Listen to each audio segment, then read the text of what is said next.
करतो तिथपर्यंत आपण ते असं त्याला फिट्ट करत करत असं रॅप करत करत एकदम आणि जोरात खेचून घ्यायचं, म्हणजे जेणेकरून ती जी तार आहे 30 गेज ती फिट्ट बसेल. त्याच्यानंतर ती आपला हात आहे कट करते ते आपण अगोदरचं खालचं जो टोक आपण घेतलेला सुरुवातीचा तो आपण कट करून टाकला आहे. त्याच्यानंतर ही तिथपर्यंत आपण रॅप करून झाल्यानंतर एक प्लायर घ्यायचा, त्याचा जो आपण हात पकडतो ना तिथला जो राऊंड असेल ना तर तो प्लायर घ्यायचा आणि असं बेंड करून घ्यायचं, म्हणजे हा आपल्याला कानाला असं अटकवायचा आपला असा हा राऊंड तयार होतो. त्याच्यानं आपण हे असे मोती घेतलेले आहेत, हे 2.5 mm मध्ये 3 mm मध्ये असे मोती घ्यायचे आणि 4 मोती आपण त्या तारेमध्ये टाकलेले आहेत, 30 गेजच्या तारेमध्ये टाकलेले आहेत. हे असे टाकून घ्यायचे.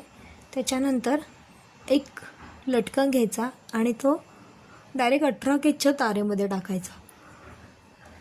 त्याच्यानंतर हे असं गोल असं फिरवून घ्यायचं, लटकन असं मध्ये आला पाहिजे आणि असं फिट करून घ्यायचं आणि ते असं राऊंड मारायचे, खालून असे राऊंड मारायचे त्याला. त्याच्यानंतर ते फिट होतं. खालून असं थोडेसे राऊंड असे घट्ट मारून घ्यायचे जेणेकरून ते फिट होईल.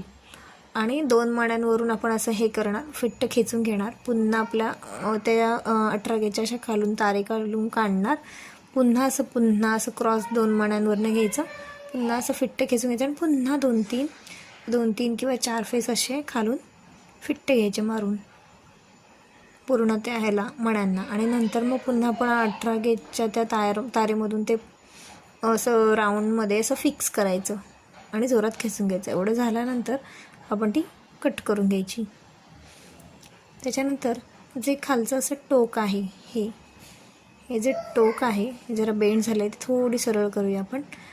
आणि ते खालचं जे आपलं टोक असतं, आता हे फिट करून घेतले आपण. ती तार आहे